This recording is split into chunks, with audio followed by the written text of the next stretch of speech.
Alors j'ai une question d'un visiteur qui me dit comment couper un lien karmique toxique. Alors j'ai ma femme, nanana, ok. Donc comment couper un lien karmique toxique? Écoute, c'est très simple, hein. On prend pas un ciseau pour couper, hein. C'est symbolique. Couper un lien, eh bien, c'est de ne plus fréquenter ou ne plus avoir de relation avec l'autre partie. C'est-à-dire qu'un lien, ça lie bien deux personnes ou une personne avec une situation. Donc entre les deux, il y a un lien. Je vous donne un exemple.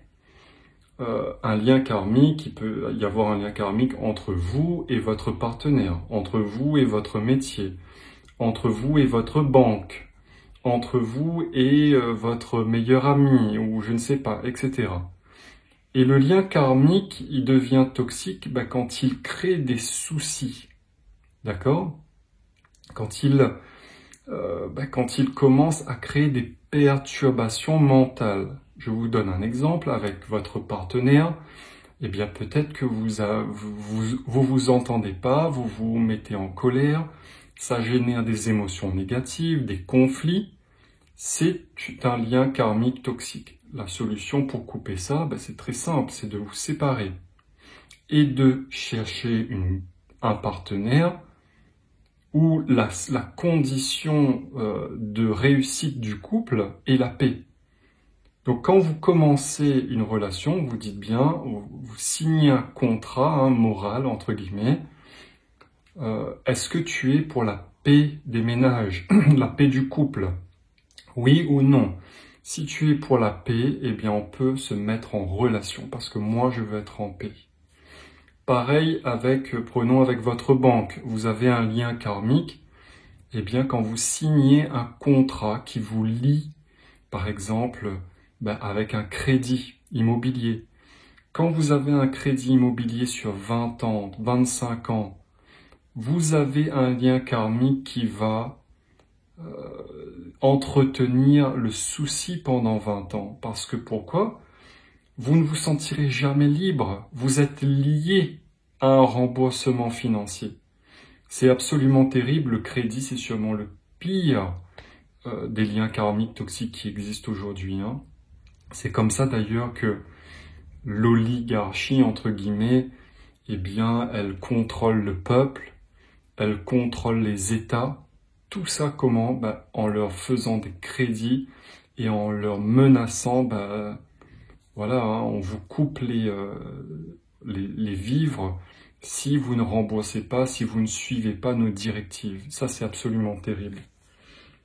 Donc voilà, lien karmique toxique. Après, voilà, hein, ça peut vous pouvez l'observer dans votre vie, dans plein de situations. Dès qu'une situation ou une personne génère un conflit, une tension, une agitation mentale, ça commence à être toxique. Parce que ça vous vole votre attention, ça vous vole votre tranquillité, ça vous vole votre vibration positive. D'accord? Donc dans ces cas-là, le mieux, alors il y a des gens, ils veulent pas couper le lien, ils préfèrent s'arranger dans le lien. Ils préfèrent trouver une position pour supporter le lien, parce qu'ils disent qu'ils ne peuvent pas faire autrement. On peut toujours faire autrement. On a toujours le choix. Sauf que, souvent un lien karmique, il peut être confortable. Votre partenaire est peut-être, je sais pas moi, riche ou belle ou beau, a une situation sociale confortable. Avoir un crédit, ça vous donne un statut dans le monde. Hein. Vous pouvez acheter ce que vous voulez, rouler en grosse voiture, avoir une villa, piscine, etc. Donc vous voyez, il y a des liens karmiques qui vous emprisonnent, hein, qui vous manipulent et qui vous emprisonnent. Donc comment les couper? Eh bien, vous tranchez sans hésiter ces liens-là. Donc, soit des fréquentations, soit les situations. Voilà. Et ce qui est génial, c'est que quand vous coupez un lien karmique, vous allez vous sentir léger, beaucoup plus léger. Et cette légèreté, elle se mesure avec un pendule de radiesthésie. On observe souvent qu'après la coupure d'un lien karmique, la fréquence vibratoire d'une personne, de son âme, augmente sensiblement. Parce qu'en fait, un lien karmique, ça ne vous lie pas spécialement physiquement. C'est surtout pour lier votre âme, votre corps énergétique. Et votre corps énergétique, plus il est lié par des liens karmiques, plus il est fragile, plus il se meurt. Plus votre âme est libre de liens karmiques, plus elle resplendit, plus elle rayonne. Donc n'oubliez pas que c'est surtout pour votre âme que vous faites tout ça.